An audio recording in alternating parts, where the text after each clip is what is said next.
On this day in history, February 1st, 1864, Prussian forces crossed the border into Schleswig, starting the Second Schleswig War.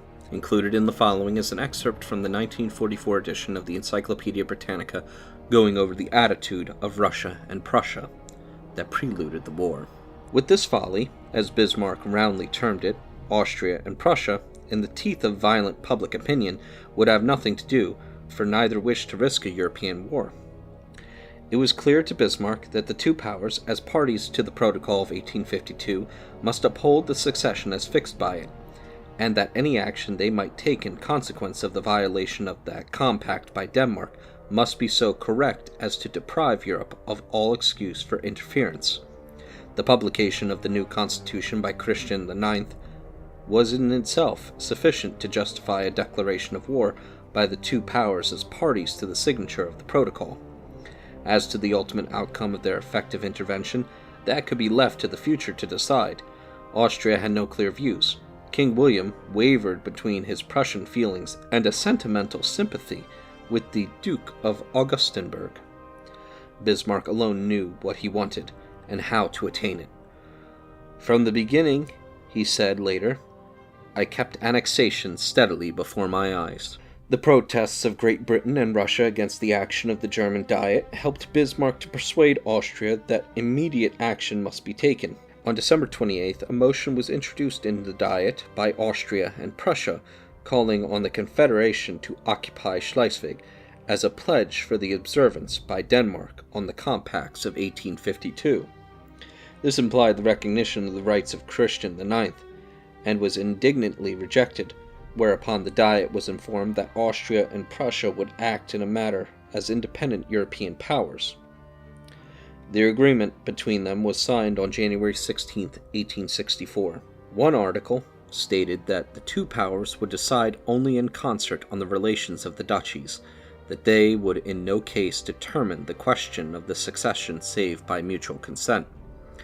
At this stage, had the Danes yielded to the necessities of the situation and withdrawn from Schleswig under protest, the European powers would probably have intervened.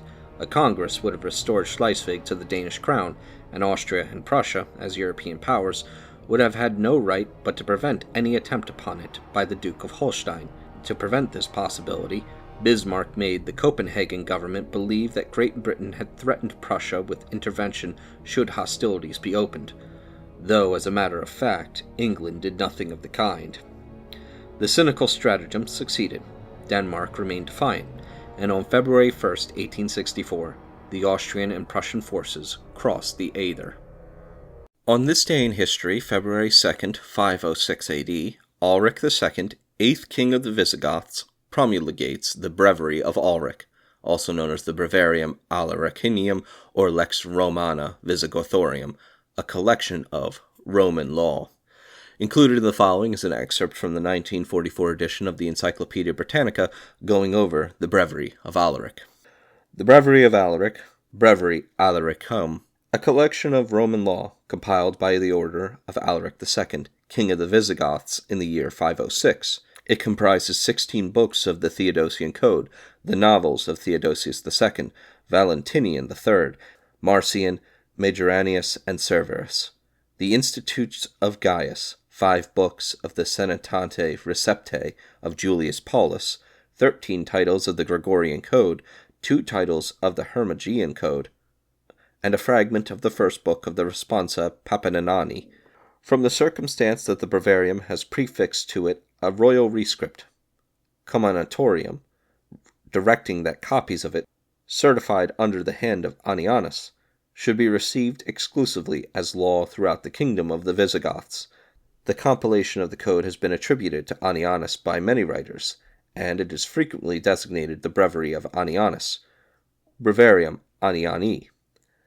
The code, however, appears to have been known among the Visigoths by the title of Lex Romana, or Lex Theodosi, and it was not until the 16th century that the title of Breviarium was introduced to distinguish it from a recast of the code, which was introduced into northern Italy in the 9th century for the use of the Romans in Lombardy. This recast of the Visigothic code has been preserved in a manuscript known as the Codex Eutenesis, which was formerly kept in the archives of the Cathedral of Udine, but is now lost. And it was published in the 18th century for the first time by P. Conciani in his collection of ancient laws entitled Barborium Legalas Antiquae. Another manuscript of this Lombard recast of the Visigothic Code was discovered by Hanel in the library of St. Gall. The chief value of the Visigothic Code consists in the fact that it is the only collection of Roman law in which the 5 first books of the Theodosian Code and 5 books of the Sentente Receptae of Julius Paulus have been preserved, and until the discovery of a manuscript in the chapter library of Verona, which contained the greater part of the Institutes of Gaius, it was the only work in which any portion of the institutional writings of the great jurist had come down to us. On this day in history, February 3rd, 1637, tulip mania collapses within the Dutch Republic. Included in the following is an excerpt from the 1944 edition of the Encyclopaedia Britannica going over the flower. Tulip, a genus, tulipa, of bulbous herbs belonging to the lily family, Liliaceae. The species are found wild among the northern shores of the Mediterranean, in the Levant, Armenia, Caucasus, northern Africa, Iran, and sporadically across North and Central Asia to Japan. The cup-shaped flowers have 6 regular segments in 2 rows, as many free stamens, and a 3-celled ovary with a sessile stigma, which ripens into a leathery, many-seeded capsule. The species are numerous, and are distinguished one from another by the scales of the bulb being woolly or smooth on the inner surface, by the character of the flower stalks, by the filaments being hairy or otherwise, and by other characters. Owing to the great beauty of the flowers, they have long been favorites in European and American gardens, and have been crossed and recrossed till it has become almost impossible to refer to the plant to their original types.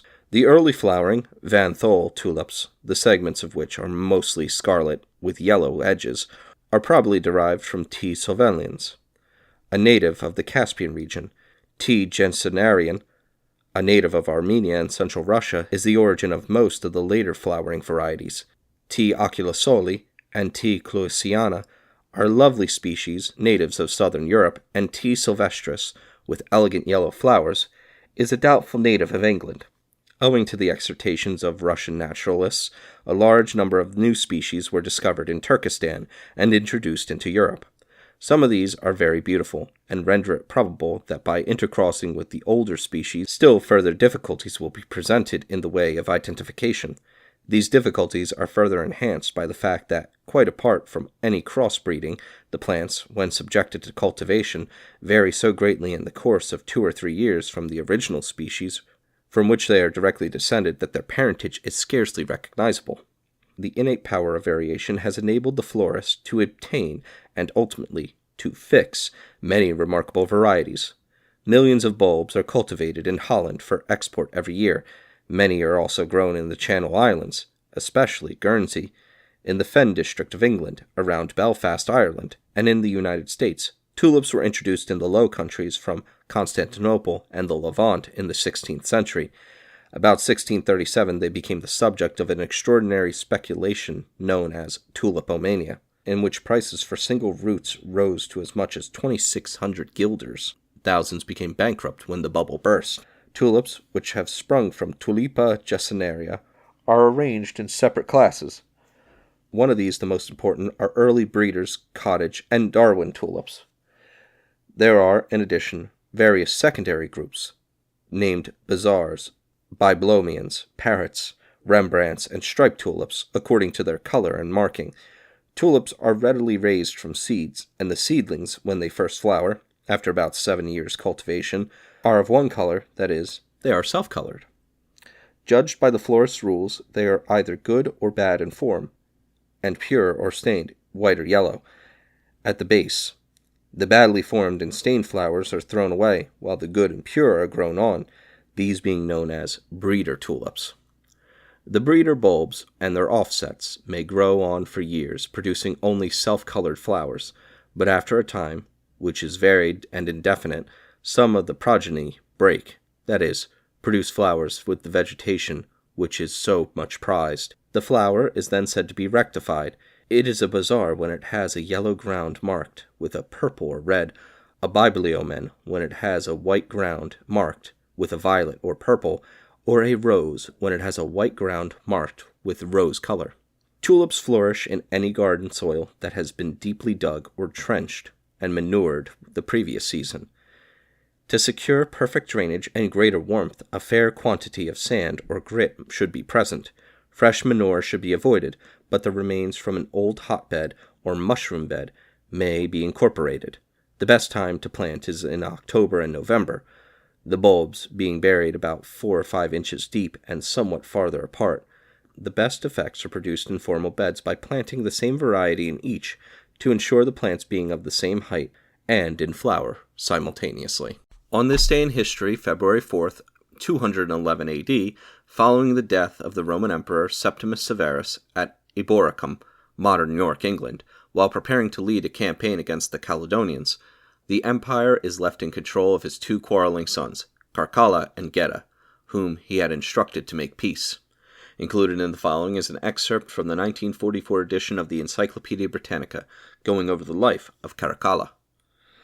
Caracalla, or Caracallus, Marcus Aurelius Antonius, born 186, died 217, Roman Emperor, eldest son of Emperor Septimus Severus, was born at Lugdunum, Lyons, on April 4th, 186. His original name was Bassianus. His nickname, Caracalla, was derived from the long Gaelic tunic which he wore. After the death of Severus, at 211, at Eboracum, York, in Britain, Caracalla and his brother Geta, who had accompanied their father, returned to Rome as co-emperors. In order to secure sole power, Caracalla murdered his brother, 212, and afterwards put to death some 20,000 of Geta's supporters, amongst them the jurist Papianus. In the same year he bestowed Roman citizenship on all free inhabitants of the empire, the object being partly to increase the yield from the inheritance tax, to which only Roman citizens were liable. His own extravagances and the demands of the soldiery were a perpetual drain upon his resources. In 213 he defeated the Alemanni, who had broken through the Rhaetian lines. In 214, after a few months spent in Rome, he went to the Danube.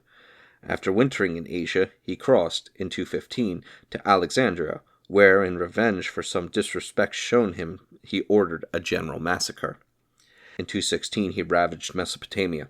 He spent the winter at Edessa, and in 217, when he recommenced his campaign, he was murdered at Carrhae on April 8th, at the instigation of Opelius Macrinus, prefect of the Praetorian Guard, who succeeded him.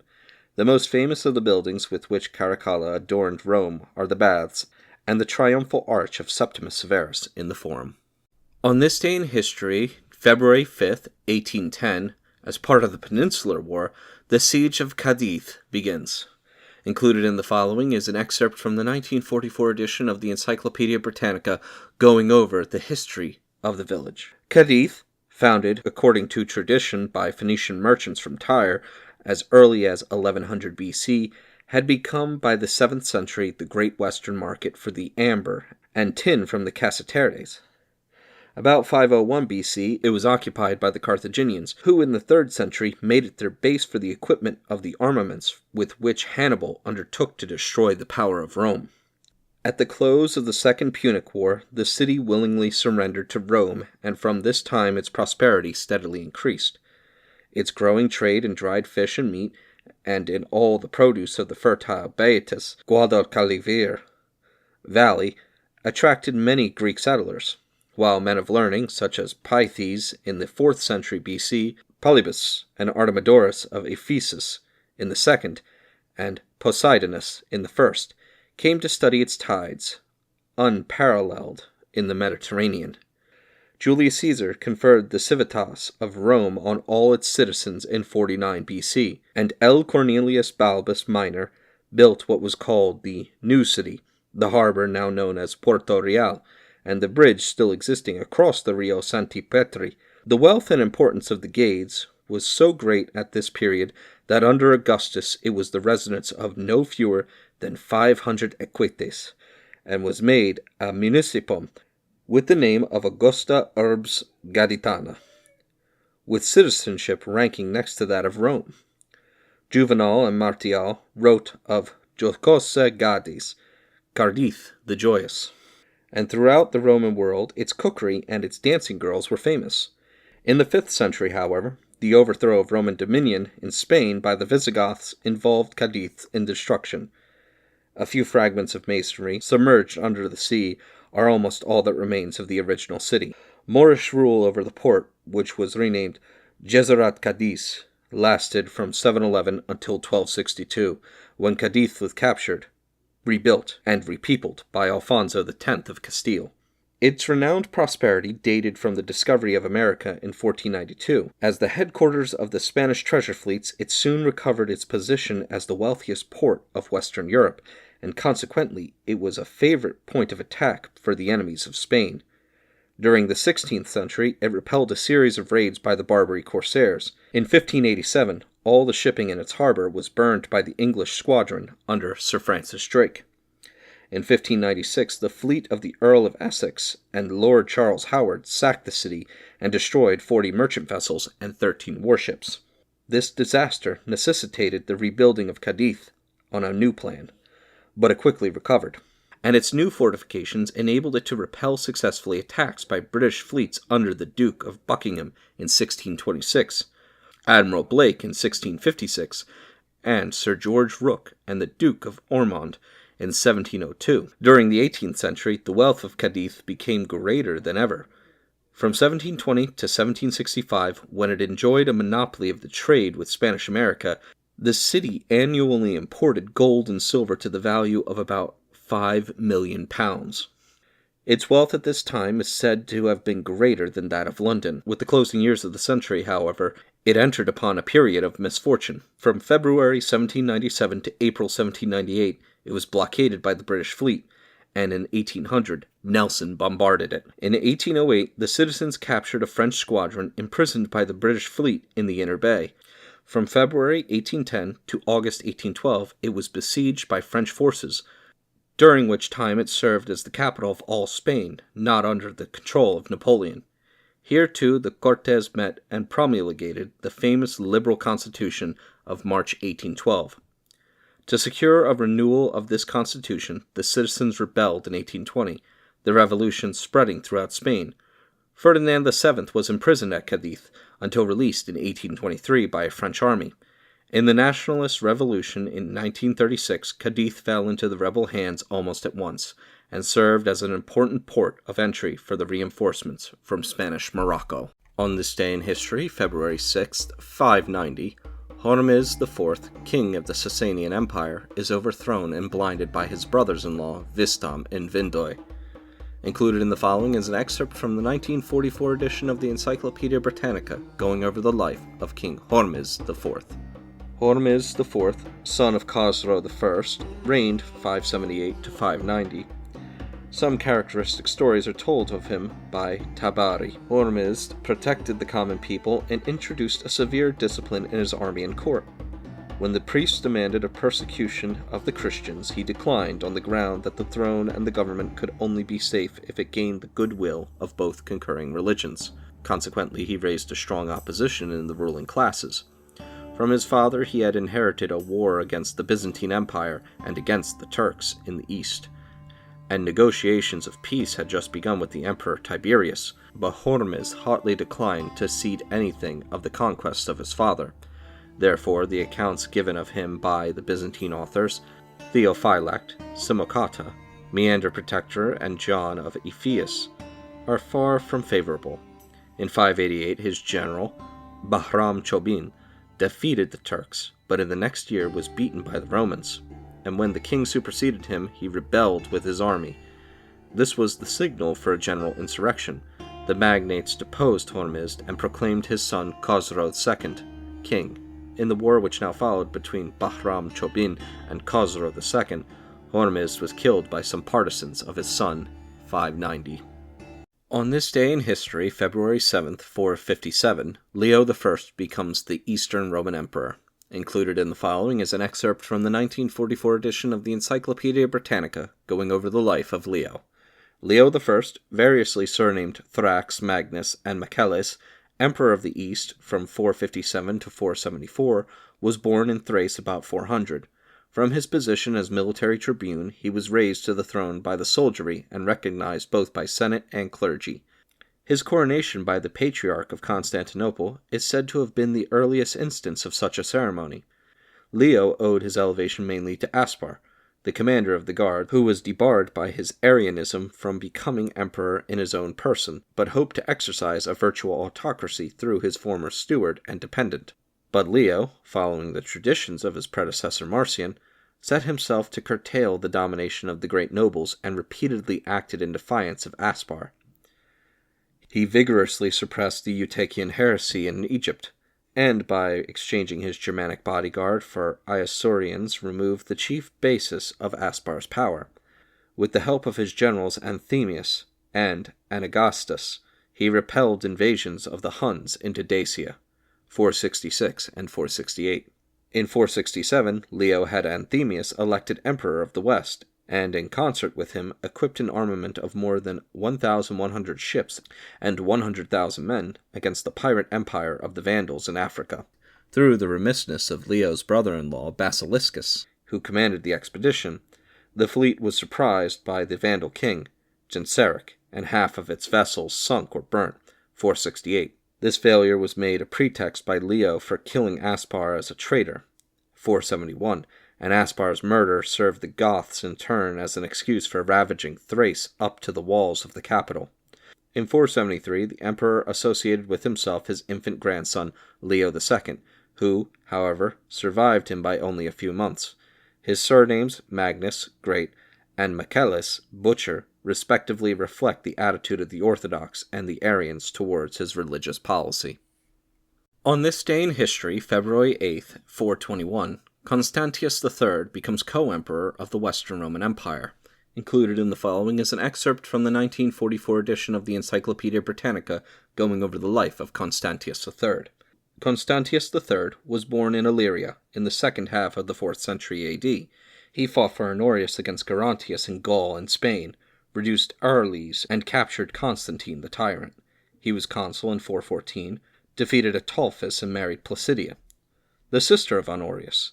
In 421 he was named Augustus and co-emperor of the West, and he died at Ravenna in September of that year. On this day in history, February 9th, 474 AD, Zeno is crowned as co-emperor of the Eastern Roman Empire. Included in the following is an excerpt from the 1944 Encyclopaedia Britannica going over the life of Zeno. Zeno, East Roman Emperor from 474 to 491, was an Isaurian of noble birth. Of his early life nothing is known. After his marriage to Ariadne, daughter of Leo I, in 468, he became patrician and commander of the imperial guard and of the armies in the east.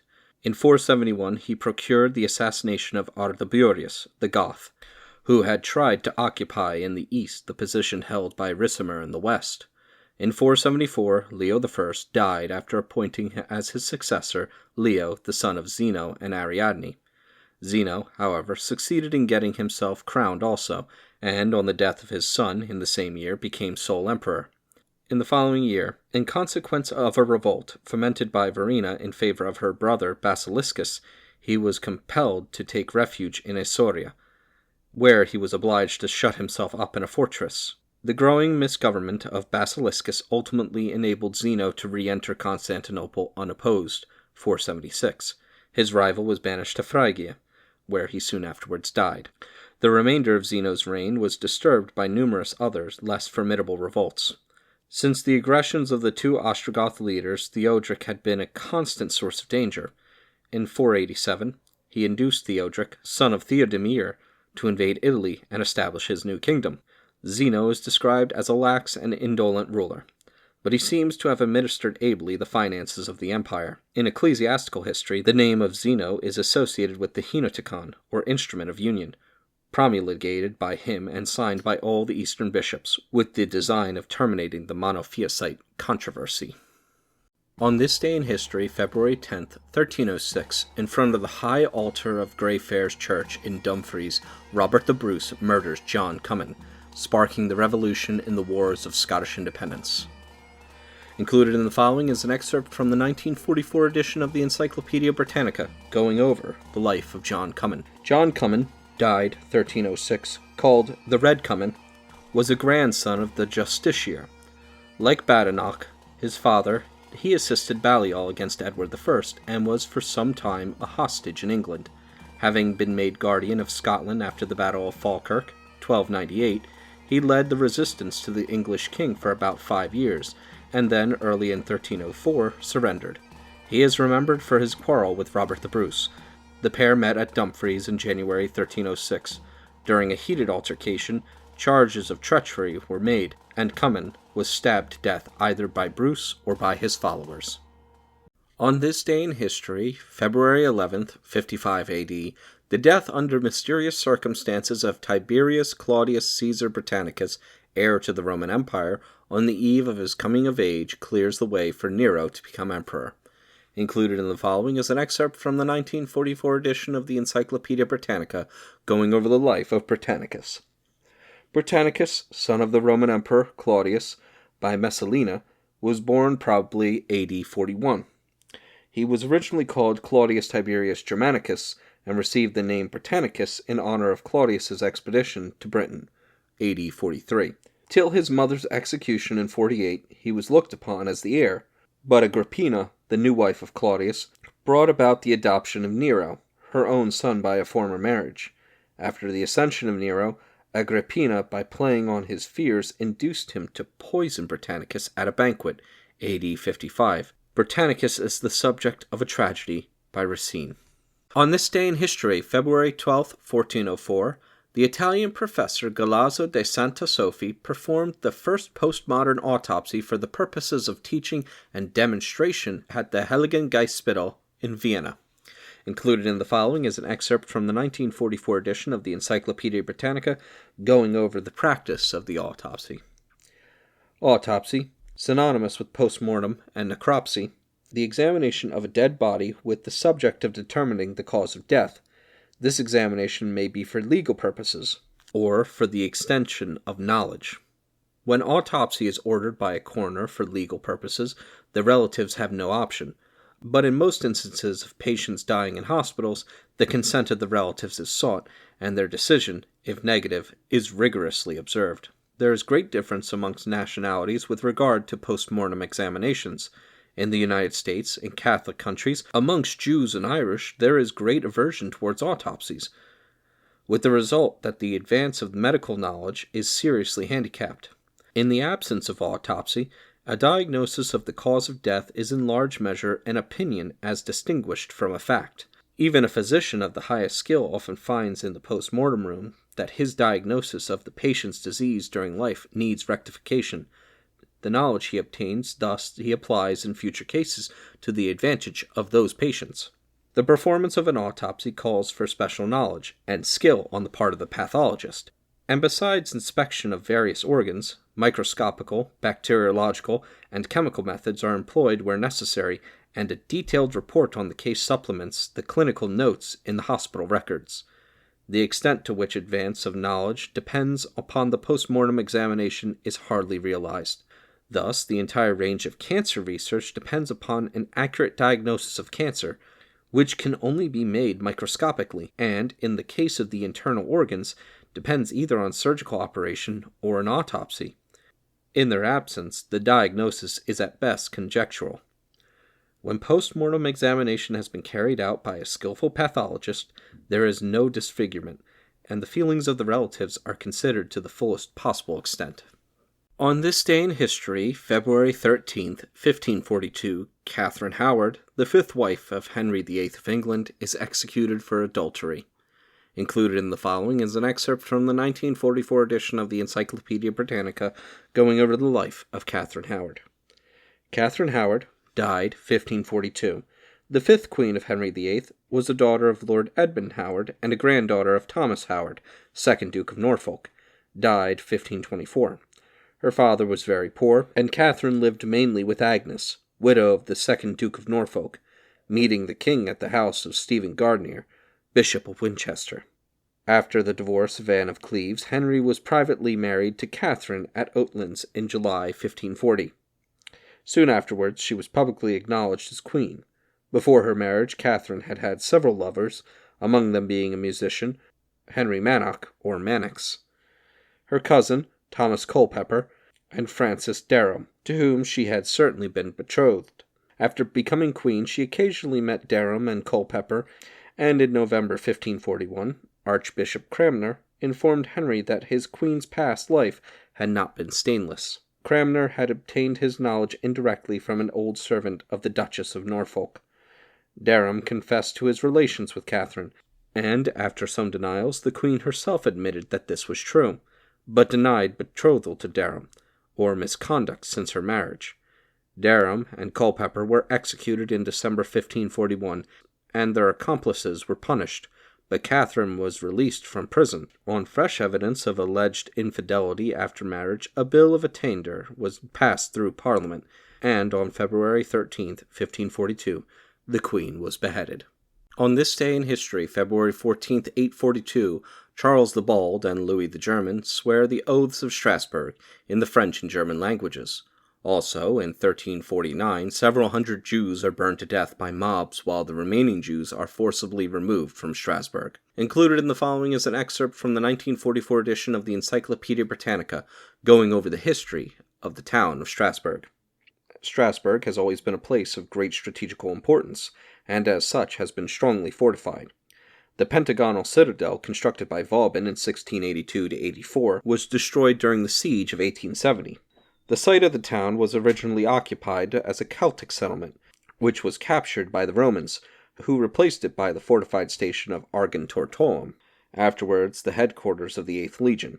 In 357, the Emperor Julian regained here a decisive victory over the Alemanni, who 50 years later reconquered the whole of the district. Towards the end of the 5th century, the town passed to the Franks, who gave it its present name. The famous Strasbourg oaths between Charles the Bold and Louis the German were taken here in 842, and in 923, through the homage paid by the Duke of Lorraine to the German King Henry I, began the connection of the town with the German kingdom, which lasted for over 7 centuries. The early history of Strasbourg consists mainly of struggles between the bishop and the citizens. The conflict was finally decided in favor of the citizens by the Battle of Oberhausbergen in 1262, and the position of a free imperial city, which had been conferred upon Strasbourg by the German king, Philip of Swabia, was not again disputed. In 1332, there was an internal revolution which admitted the guilds to a share in the government of the city. In 1381, the city joined the Städtebund, or League of Swabian Towns, and a century later it helped the Swiss Confederates at Granson and Nancy. The Reformed doctrines were readily accepted in Strasbourg about 1523, and the city was skillfully piloted through the ensuing periods of religious dissensions by Jacob Sturm von Sturmeck, who secured for it very favorable terms at the end of the War of the League of Schmalkalden. In the 30 Years' War, the town observed a prudent neutrality. In 1681, during a time of peace, it was suddenly seized by Louis XIV, and this unjustifiable action received formal recognition at the Peace of Ryswick in 1697. At the French Revolution, the city was deprived of its privileges as a free town. In the War of 1870-71, Strasbourg, with its garrison of 17,000 men, surrendered to the Germans on September 28, 1871.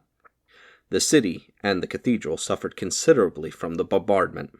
The bishopric of Strasbourg existed in the days of the Merovingian kings, being probably founded in the 4th century, and embraced a large territory on both banks of the Rhine, which was afterwards diminished by the creation of the bishoprics of Spires and Basel. The bishopric was in the Archdiocese of Mainz, and the bishop was a prince of the empire. The episcopal lands were annexed by France in 1789, and the subsequent Roman Catholic bishops of Strasbourg discharged spiritual duties only. Strasbourg is the seat of a bishop, of a prefect, and of the departmental organization. There is a radio broadcasting station.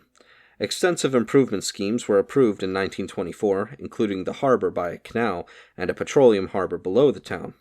In World War II, Strasbourg was occupied by the Germans in June 1940, and subsequently made by them part of the Third Reich. Numerous people fled the town, seeking refuge in the then unoccupied territory of France. Later, several more were expelled by the Germans. On this day in history, February 15th, 590, Khosrow II is crowned king of Persia. Included in the following is an excerpt from the 1944 edition of the Encyclopedia Britannica, going over the life of Khosrow II. Khosrow II, the Victorious, 590 to 628, son of Hormizd IV, and grandson of Khosrow I, was raised to the throne by the magnates who had rebelled against his father in 590. At the same time, the general Bahram Chobin proclaimed himself king. The war with the Romans, begun in 571, had not yet ended. Khosrow fled to Syria and persuaded the Emperor Maurice to send help. Many acknowledged Khosrow, and in 591 he was brought back to Ctesiphon, and Bahram Chobin beaten. Peace with Rome was then made, Maurice merely restoring the former frontier and abolishing the subsidies which had formerly been paid to the Persians. When in 602 Maurice was murdered by Phocas, Khosrow began war with Rome to avenge his death. His armies plundered Syria and Asia Minor, and in 608 advanced into Chalcedon. In 613 and 614 Damascus and Jerusalem were taken by the general Sharbaraz, and the Holy Cross seized. Soon after, Egypt fell. The Romans could offer little resistance, and they were torn by internal dissensions and pressed by the Avars and Slavs. At last, in 622, the Emperor Heraclius, successor of Phocas in 610, was able to take the field. In 624, he advanced into northern Media, where he destroyed the great fire temple of Kazakh. In 626, he fought in Lazistan, while Shahabraz advanced to Chalcedon and tried in vain to conquer Constantinople. In 627, Heraclius defeated the Persian army at Nineveh and advanced toward Ctesiphon. Khosrow fled, and as his despotism and indolence had roused opposition, his eldest son, Khalid II, whom he had imprisoned, was set free and proclaimed king. 4 days afterwards, Khosrow was murdered, February 628. Meanwhile, Heraclius returned in triumph to Constantinople. In 629, the cross was given back to him and Egypt evacuated, while the Persian army, from the apparent greatness which it had reached 10 years earlier, sank into hopeless anarchy. On this day in history, February 16th, 1646, the last major battle of the First English Civil War, the Battle of Torrington at Devon, is fought. Included in the following is an excerpt from the 1944 edition of the Encyclopedia Britannica, going over the history of the city.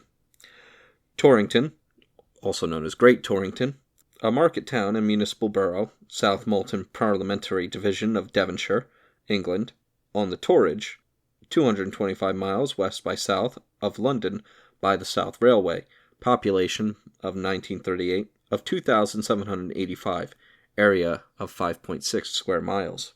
Torrington was the site of a very early settlement and possessed a market in Saxon times. In the 16th century, it was an important center of the clothing trade. In 1643, Colonel Digby took up a position at Torrington and put to flight a contingent of parliamentary troops. But in 1646, the town was besieged by Sir Thomas Fairfax and finally forced to surrender. On this day in history, February 17th, 1621, Miles Standish is appointed as first military commander of the English Plymouth colony in North America. Included in the following is an excerpt from the 1944 edition of the Encyclopedia Britannica, going over the life of Miles Standish.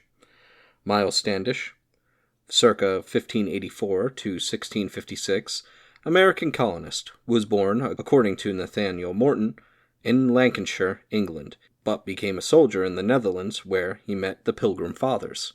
He sailed with them in the Mayflower in 1620 and became the captain or military defender of New Plymouth. As soldier and linguist, he was invaluable in dealing with the natives. He rescued Weymouth Colony from the Indians in 1623, returned to England on behalf of Plymouth Colony in 1625 to 26, and later helped to buy out the merchant adventurers. He was treasurer of the colony from 1644 to 49, and for a time assistant governor, but was never elected governor, perhaps because not a member of the Pilgrim Church. He removed to Duxbury, 1632, where he died, 1656, and a monument was erected to him in 1872.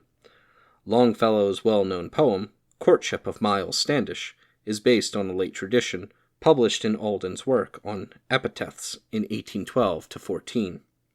The story that Chorley Church Register was defaced to defeat his title to local lands is proved to be unfounded. Miles Standish was one of the Ormskirk branch of the Standish family. On this day in history, February 18th, 1478, George, Duke of Clarence, convicted of treason against his older brother Edward IV of England, is executed in private at the Tower of London. Included in the following is an excerpt from the 1944 edition of the Encyclopedia Britannica, going over the life of George. George, Duke of Clarence, from 1449 to 1478, younger son of Richard, Duke of York, was born in Dublin on October 21st, 1449. Soon after his elder brother became king as Edward IV, in March 1461, he was created Duke of Clarence, and his youth was no bar to his appointment as Lord Lieutenant of Ireland in 1462. Clarence came under the influence of Richard Neville, Earl of Warwick, and in July 1469 was married at Calais to the Earl's elder daughter, Isabella.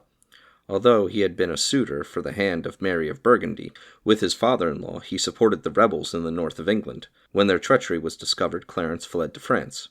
Returning to England with Warwick in September 1470, he witnessed the restoration of Henry VI.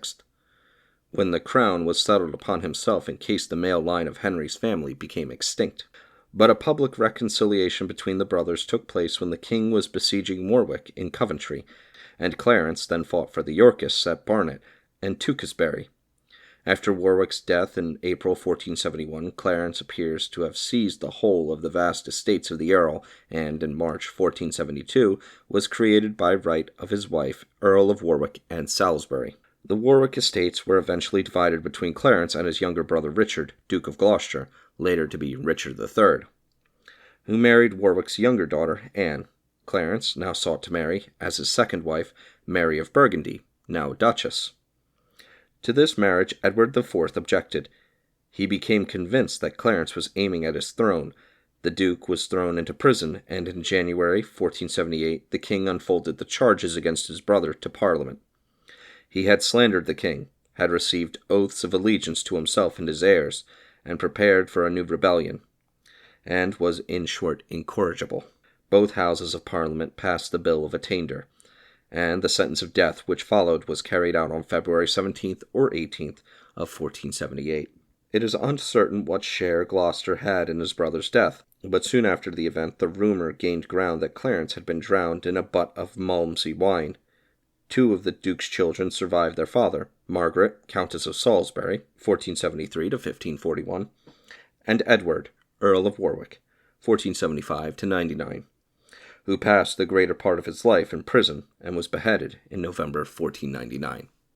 On this day in history, February 19th, 1594, having already been elected to the throne of the Polish-Lithuanian Commonwealth in 1587, Sigismund III of the House of Vasa is crowned King of Sweden, having succeeded his father, John III of Sweden, in 1592. Included in the following is an excerpt from the 1944 edition of the Encyclopedia Britannica, going over the life of Sigismund. Sigismund III, born 1566, died 1632. King of Poland and Sweden, son of John III, King of Sweden, and Catherine Jagiellonica, sister of Sigismund II, King of Poland, thus uniting in his person the royal lines of Vasa and Jagiello. Educated as a Catholic by his mother, he was on the death of Stephen Bathory elected King of Poland, August 19, 1587. Through his efforts of the Polish Chancellor, Jan Zamoyski, and of his own aunt, Anne, Queen Dowager of Poland, Sigismund promised to maintain a fleet in the Baltic to fortify the eastern frontier against the Tartars, and not to visit Sweden without the consent of the Polish Diet. The Articles of Kalmar regulated the future relations between Poland and Sweden, when Sigismund should succeed his father as King of Sweden. The two kingdoms were to be perpetually allied, but each of them was to retain its own laws. Sweden was also to enjoy her religion, subject to such changes as a general council might make. During Sigismund's absence from Sweden, that realm was to be ruled by 7 Swedes, 6 to be elected by the king, and 1 by Duke Charles, his Protestant uncle. Sweden, moreover, was not to be administered from Poland. The Poles first witnessed the secession of Estonia to Poland, but eventually the territorial settlement was postponed, and Sigismund was duly crowned at Krakow on December 27, 1587. From the first, Sigismund was out of sympathy with the majority of his subjects. As a man of education and refinement, he was unintelligible to the Szlachta, who regarded all artists and poets as either mechanics or adventurers. His reserve was called stiffness, and his calm, haughtiness. Even Zamoyski, who had placed him on the throne, complained that the king was possessed by a dumb devil. He lacked, moreover, the tact and bonhomie of the Jagiellos. The first 23 years of the reign are the record of a constant struggle between Zamoyski and the king. In 1592, Sigismund married the Austrian Archduchess Anne, and a reconciliation was patched up between the king and the chancellor to enable the former to secure possession of his Swedish throne vacant by the death of his father, John III. He arrived at Stockholm on September 30th, 1593, and was crowned at Uppsala on February 19th, 1594. After he had consented to the maintenance of the pure evangelical religion in Sweden. On July 14, 1594, he departed for Poland, leaving Duke Charles and the Senate to rule Sweden during his absence. 4 years later, July 1598, Sigismund was forced to fight for his native crown by the usurpation of his uncle, aided by the Protestant party in Sweden. He landed unopposed at Kalmar. After fruitless negotiations, Sigismund advanced with his army, but was defeated by the Duke at Stangbro on September 25th. He never saw Sweden again, but refused to abandon his claims. And this unfortunate abstinency was to involve Poland in a whole series of unprofitable wars with Sweden. In 1602, Sigismund wedded Constantia, the sister of his deceased first wife, an event which strengthened the hands of the Austrian party at court and still further depressed the chancellor. At the Diet of 1605, Sigismund endeavored to substitute a decision by a plurality of votes for a unanimity in the Diet. The opposition of Zamoyski nullified the effect of this salutary reform. His death, however, in the same year, left his more ardent followers without a check. From 1606 to 1610, Poland was in an anarchical condition.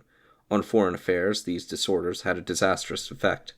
Poland was unable to take the opportunity of breaking the power of the Tsars, which the collapse of Muscovy had shaken. At the outbreak of the 30 Years' War, Sigismund prudently leagued with the emperor against the Turks and the Protestants. Sigismund died very suddenly in his 66th year, leaving 2 sons, Vladislav and John Casimir, who succeeded him in rotation. On this day in history, February 20th, 1547, Edward VI of England is crowned King of England at Westminster Abbey. Included in the following is an excerpt from the 1944 edition of the Encyclopaedia Britannica, going over the life of Edward. Edward VI, born 1537, died 1553, King of England and Ireland, born at Hampton Court on October 12, 1537, was the only child of Henry VIII, by his third wife, Jane Seymour, who died of puerperal fever 12 days later. The story that the mother's life was deliberately sacrificed by the performance of a cesarean section is unfounded, although Jane's death was little noticed amid the rejoicings which greeted the advent of a male heir to the throne. But in spite of Holbein's vivacious portrait of Edward at the age of 2, now at Hanover, he was a frail child, and a short life was anticipated for him from his early years. This did not prevent a strenuous education. Until the age of 6, he was naturally left in the charge of women, but when he was only 7, his tutor, Dr. Cox, afterwards Bishop of Ely, writes that he could decline any Latin noun and conjugate any regular verb. Every day in the Mass time he readeth a portion of Solomon's Proverbs, wherein he delighteth much. Sir John Cheek, Sir Anthony Cook, and Roger Ascham all helped to teach him Latin, Greek, and French. And by the age of 13 he had read Aristotle's Ethics in the original, and was himself translating Cicero's De Philosophia into Greek. Edward was Duke of Cornwall from his birth, but was never Prince of Wales, and he was only 9 when he succeeded his father as King of England and Ireland and Supreme Head of the Church, January 28, 1546-47. He was crowned on February 20th in Westminster Abbey. His non-age threw power into the hands of Somerset and then of Northumberland, and enabled Gardiner and Bonner to maintain that the royal supremacy over the church was, or should be, in abeyance. Projects for his marriage were hardly even the occasion, but only the excuse for Somerset's wars on Scotland and Northumberland's subsequent alliance with France. All factions sought to control his person, not because of his personality, but because of his position. He was like the Great Seal, only more so, an indispensable adjunct to the wielder of authority. The Protector's brother tried to bribe him with pocket money.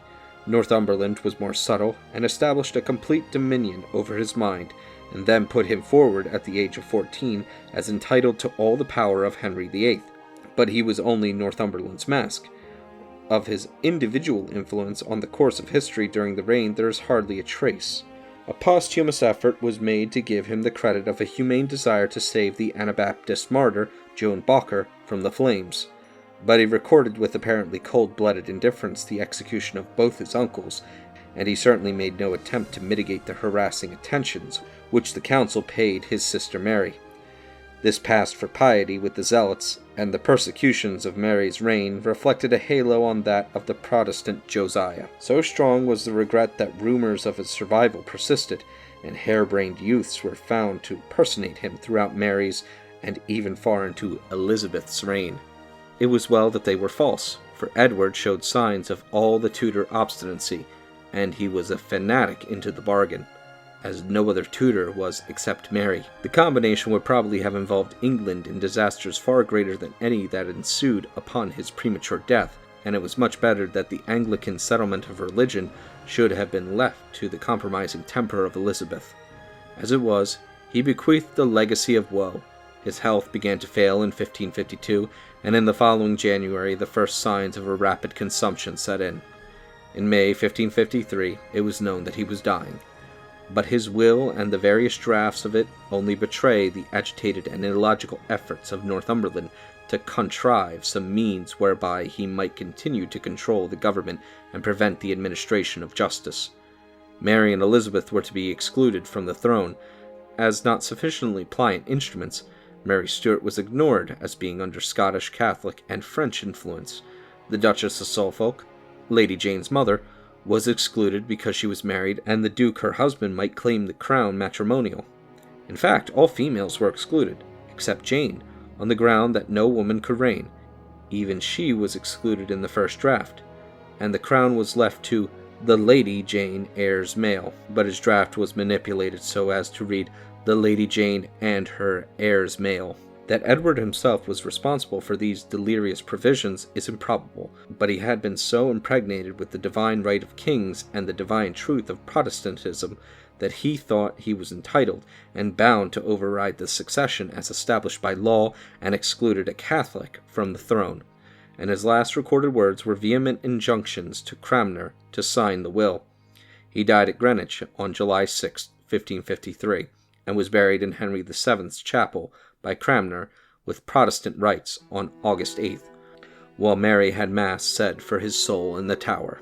There were some suspicions that his death had been hastened by Northumberland, but although his malady showed at the last some symptoms of poisoning, it is now believed that these were caused by accidental or ill-advised administrations of overdoses of mineral medicines. The early age at which Edward VI died makes it impossible to form a confident estimate of his character and abilities.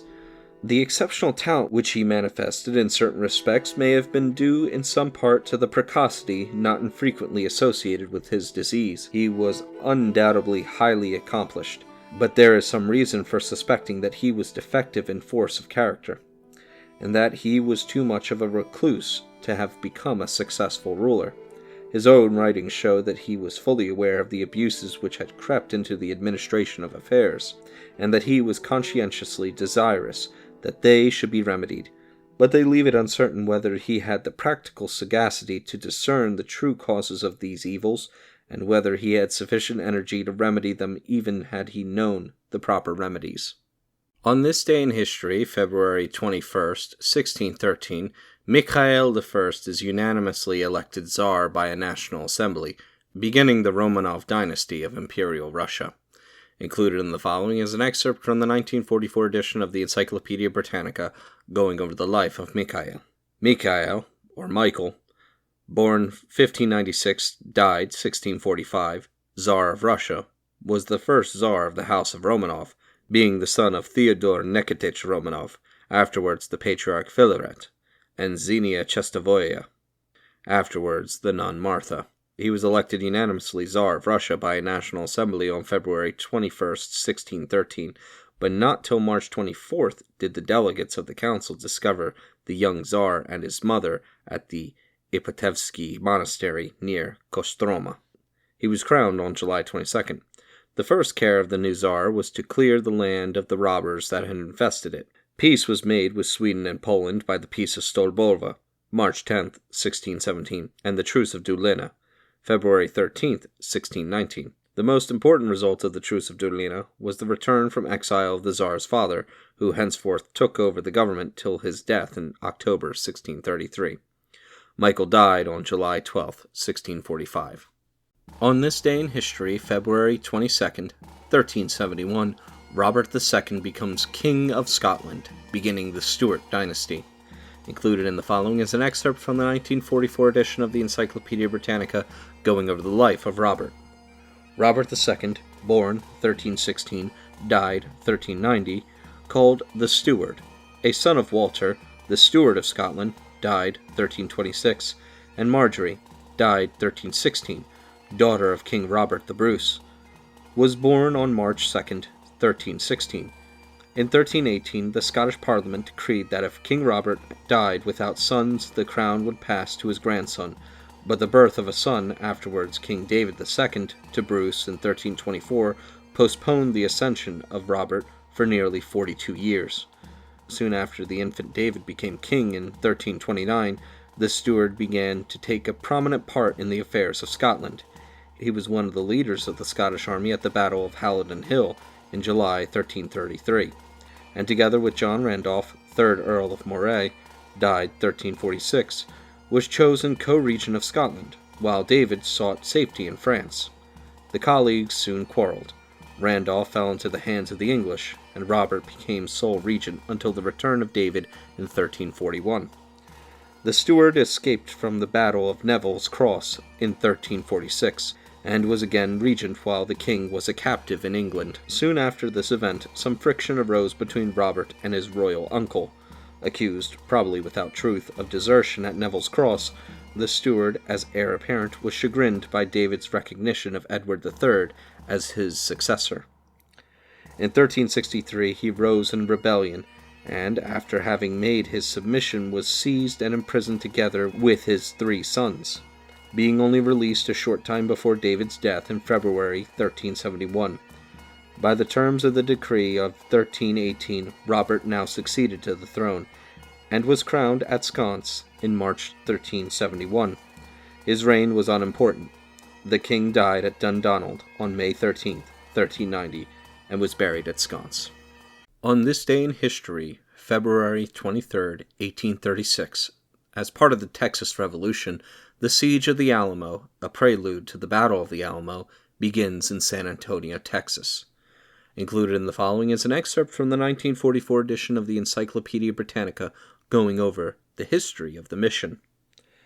The Alamo, an historic building in San Antonio, Texas, noted as the scene of a heroic defense in the war between Texas and Mexico. This building is the chapel of the mission San Antonio de Valero, founded in 1718 by Franciscans, and commonly called the Alamo Mission.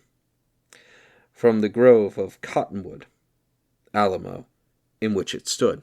It originally consisted of the chapel, a convent yard about 100 feet square, a convent and hospital building, and a plaza about 2.5 acres in extent. The whole building surrounded by a strong wall. Upon the disappearance of the Indians from the vicinity, the mission was abandoned, and after 1793, it was sometimes used as a fort. In the War for Texan Independence, Colonels William B. Travis, James Bowie, and Davy Crockett, with 180 men, were attacked here by 4,000 Mexicans, commanded by Santa Anna. After a siege lasting 13 days, from February 23 to March 6, 1836, during which some 500 of the attacking force were killed, a breach was made in the walls. In a final assault, the Mexicans overpowered and slaughtered the garrison in a hand-to-hand struggle in the chapel. the 5 survivors being subsequently killed in cold blood by order of Santa Anna. "Remember the Alamo" became the war cry of the Texans, who, under Sam Houston, at San Jacinto, on April 21, 1836, defeated and captured Santa Anna. In 1883, the Alamo building was bought by the state and preserved as a public monument, and in 1913, the city of San Antonio began its restoration. On this day in history, February 24th, 1525, a Spanish-Austrian army defeats a French army at the Battle of Pavia. Included in the following is an excerpt from the 1944 edition of the Encyclopedia Britannica going over the battle. Battle of Pavia, 1525. In 1524, Francis I of France, at the head of some 30,000 men, moved into Italy, took Milan, and laid siege to Pavia. This city was hard-pressed when Lannoy, Charles V's viceroy of Naples, marched to its relief at the head of a numerically slightly inferior force. On February 25, 1525, an attempt was made to join hands with the garrison, but Francis so skillfully deployed his artillery that he took the Spanish attacking column in flank and drove it back in confusion. Imagining the victory to be his, he set out in pursuit, only to be met by an epoch-making tactical surprise which ended in the destruction of his army and the capture of himself. One of Lannoy's generals was the Marquis de Pesquer, a man of genius. He had under his command 1,500 Spanish arquebusiers, and having grasped the true value of the firearm, had instructed them, without word of command, to wheel round, to face about from this side to that, now here, now there, with the utmost rapidity. When the French cavalry charged, they were met by this novel system of defense which threw them into complete confusion. Meanwhile, the advance of the French cavalry and infantry had masked their guns, and whilst Francis was held in the front by the arquebusiers, Antonio de Leyva, at the head of the garrison, made a sortie from Pavia, and fell on his rear. As the Battle of Ravenna, 1512, marks the advent of artillery as the weapon of demoralization, so does that of Pavia marks the superiority of hand firearms over lances and pikes. In spite of the lessons of Alfonso de Este at the first and of Pesquer at the second, it took many years of bloodshed before European armies grasped their meaning. On this day in history, February 25th, 138 AD, Roman Emperor Hadrian adopts Antoninus Pius as his son, effectively making him his successor. Included in the following is an excerpt from the 1944 edition of the Encyclopedia Britannica going over the life of the emperor. Antoninus Pius, Titus Aurelius Fulvius Boianus Arius Antoninus, born AD 86, died 161, Roman emperor from 138 to 161, the son of Aurelius Fulvius, a Roman consul whose family had originally belonged to Nemosus, Nemes. He was brought up by his grandfather, Arius Antoninus, a friend of the younger Pliny. He was consul in 120, was next chosen as one of the 4 consulars for Italy, and won distinction as proconsul of Asia. On February 25, 138, he was adopted by the Emperor Hadrian as his successor, on condition that he himself adopt Marcus Annius Verus, nephew of his wife Faustina, and Lucius, son of Aelius Verus, afterwards the emperors Marcus Aurelius and Lucius Aelius Verus. A few months afterwards, on Hadrian's death, he became emperor. Antoninus was experienced and intelligent, and sincerely desired the welfare of his subjects. One of his first acts was to beg the Senate in person to decree divine honors to Hadrian. This gained him his name of Pius, and this foreshadowed his policy, for throughout his reign he sought to increase the dignity of the Senate, consulting it in person on matters of state, and giving back Italy to its management. He discouraged informers, delatores, and when conspiracies occurred showed great clemency. With the help of his council of select jurists, he made legal reforms tending to greater simplicity and humanity. In Italy he promoted art and science, built baths and aqueducts, and expanded the system of provision for orphans. Under his personal care, the provinces prospered. Their burdens, for example the imperial post, were lightened, and liberal relief was granted to distressed cities. The peace of his reign was broken only by insurrections of the Moors 152, Egyptians, 153, Jews and brigands, and these were easily put down. The one military result of interest to us now is the building in Britain of the wall of Antoninus, from the Forth to the Clyde. Antoninus died of fever at Lorium in Etrurium, probably March 7th, 161. His one surviving child married the Emperor Marcus Aurelius. On this day in history, February 26th, 364, Valentinian I is proclaimed Roman Emperor. Included in the following is an excerpt from the 1944 edition of the Encyclopedia Britannica going over the life of Valentinian. Valentinian I, Roman Emperor of the West from AD 364 to 375, was born at Sibylus in Pannonia. He had been an officer of the guard under Julian and Jovian, and had risen high in the imperial service. He was chosen emperor in his 43rd year by the officers of the army at Nicaea in Bithynia in 364, and shortly afterwards named his brother Valens colleague with him in the empire. As Emperor of the West, Valentinian took Italy, Illyricum, Spain, the Gauls, Britain, and Africa, leaving to Valens the eastern half of the Balkan Peninsula, Greece, Egypt, Syria, and Asia Minor as far as Persia. During the short reign of Valentinian there were wars in Africa, in Germany, and in Britain, and Rome came into collision with the Burgundians, Saxons, and Alemanni. The emperor's chief work was guarding the frontiers and establishing military positions. Milan was at his first headquarters for settling the affairs of northern Italy. Next year, 365, he was at Paris, and then at Reims, to direct the operations of his generals against the Alemanni, who were driven back to the German bank of the Rhine, and checked for a while by a chain of military posts and fortresses. At the close of 367, however, they suddenly crossed the Rhine and sacked Moguntiacum, Mainz. Valentinian attacked them at Solicinium, Sols, in the Neckar Valley, or Schwetzingen, with a large army, and defeated them with considerable loss on his own part. Later, in 374, he made peace with their king, Macrianus. The next 3 years he spent at Trier, which he chiefly made his headquarters, organizing the defense of the Rhine frontier. During his reign, the coasts of Gaul were harassed by Saxon pirates, with whom the Picts and Scots of northern Britain joined hands, and ravaged the island from the wall of Antoninus to the shores of Kent. In 368, Theodosius was sent to drive back the invaders. In this he was completely successful, and established a new British province called Valentia. In Africa, the Moorish prince Firmus raised the standard of revolt against Count Romanus, the military governor. The services of Theodosius were again requisitioned. He landed in Africa with a small band of veterans, and Firmus, to avoid being taken prisoner, committed suicide. In 374, the Quadi, a German tribe in what is now Moravia and Hungary, resenting the erection of Roman forts to the north of the Danube, and further exacerbated by the treacherous murder of their king, Gabinius, crossed the river and laid waste to the province of Pannonia. The emperor, in April of the following year, entered Illyricum with a powerful army, but during an audience to an embassy from the Quadi at Brigetto on the Danube, near Pressburg, died in a fit of apoplexy.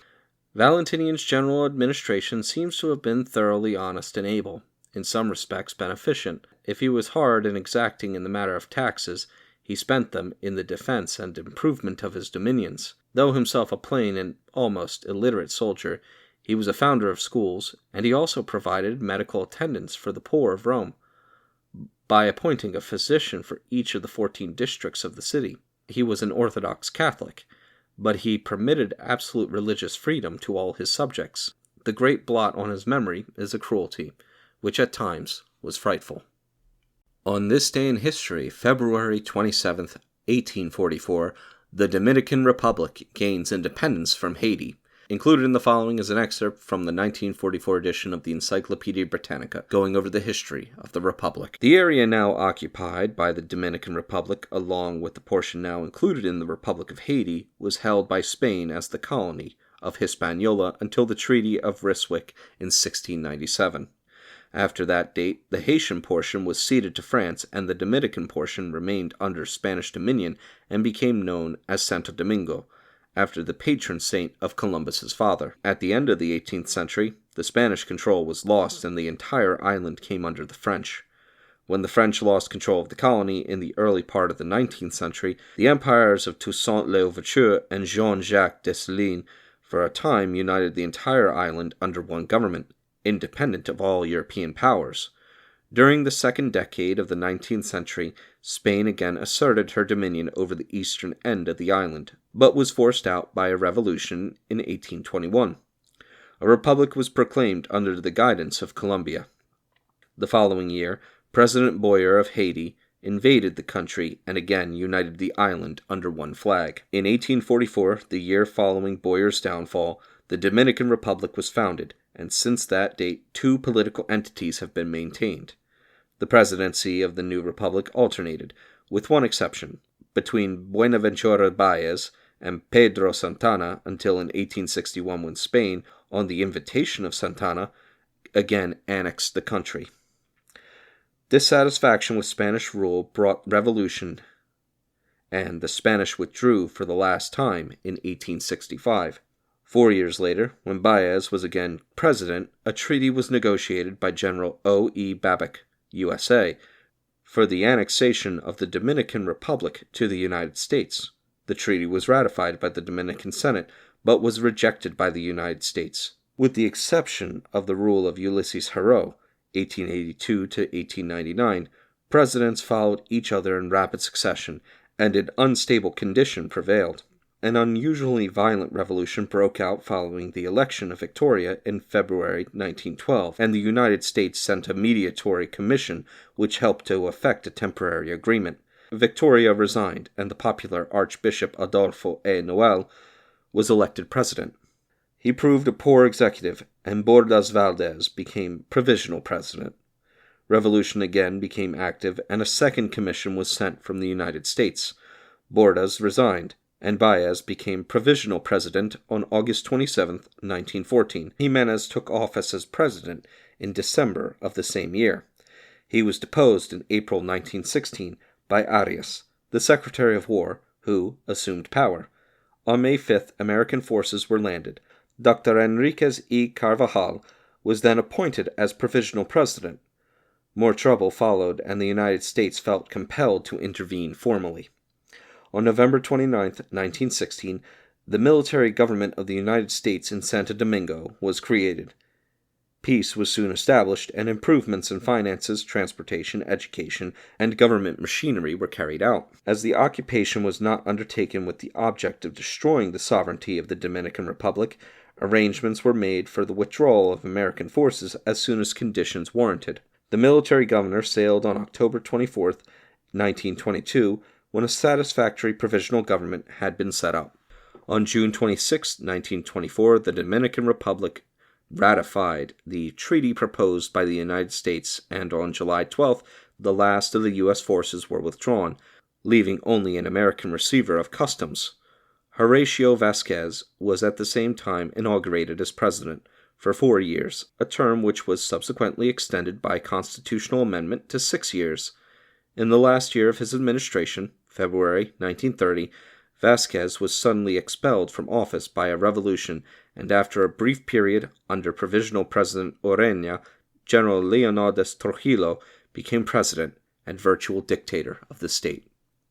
On this day in history, February 28, 1835, Elias Lönnrot signed and dated the first version of the Kalevala, the so-called foreword to the old Kalevala. Included in the following is an excerpt from the 1944 edition of the Encyclopaedia Britannica, going over the history of the mythology. Kalevala, or Kalevala, the name of the Finnish national epos. It takes its name from the three sons of Kalewa, or Finland, the ancient Väinämöinen, the inventor of the sacred harp Kantele, the cunning artsmith Ilmarinen, and the gallant Lemminkainen, who is a sort of Arctic Don Juan. The adventures of these three heroes are wound about a plot for securing in marriage the hand of the daughter of Louhi, a hero from Pohjola, the land of the cold north. Ilmarinen is set to construct a magic mill, the Sampo, which grinds out meal, salt, and gold, and as this has fallen into the hands of the folk of Pohjola, it is needful to recover it.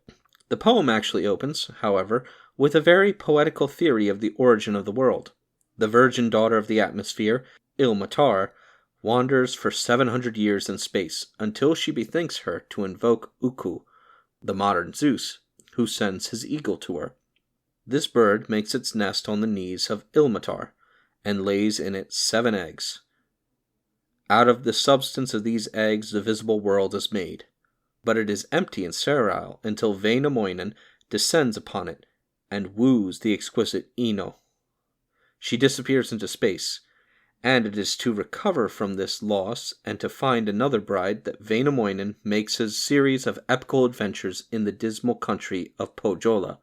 Various episodes of great strangeness and beauty accompany the lengthy recital of the struggle to acquire the magical Sampo, which gives prosperity to whoever possesses it. In the midst of the battle, the Sampo is broken and falls into the sea, but one fragment floats on the waves, and being stranded on the shores of Finland, secures eternal felicity for that country. At the very close of the poem, a virgin, Mariatta, brings forth a king who drives Wainamoinen out of the country, and this is understood to refer to the ultimate conquest of paganism by Christianity. The poem is written in 8-syllabled trochaic verse, and an idea of its style may be obtained from Longfellow's Hiawatha, which is a pretty true imitation of the Finnish epic. Longfellow, in fact, borrowed his meter from a German translation of the Kalevala in the original meter. Until the 19th century, the Kalevala existed only in fragments in the memories and on the lips of the peasants. A collection of a few of these scattered songs were published in 1822 by Dr. Zacharias Topelius. But it was not until 1835 that anything like a complete and systematically arranged collection was given to the world by Dr. Elias Lönnrot. For years, Dr. Lönnrot wandered from place to place in the most remote districts, living with the peasantry and taking down from their lips all that they knew about their popular songs. Some of the most valuable were discovered in the governments of Archangel and Olonets. After unwearied diligence, Lönnrot was successful in collecting 12,000 lines. These he arranged as methodically as he could into 32 runes or cantos, which he published exactly as he heard them sung or chanted. Continuing his researches, Dr. Lönnrot published in 1849 a new edition of 22,793 verses in 50 runes. A still more complete text was published by A.V. Forsman in 1887. The importance of this indigenous epic was at once recognized in Europe, and translations were made into Swedish, German, and French. Several translations into English exist, the latest being by W. J. Kirby in 1907. The best foreign editions issued are those of Castren in Swedish, 1844, Lauzon-le-Duc in French, 1845 and 1868, and Schaeffner in German, 1852.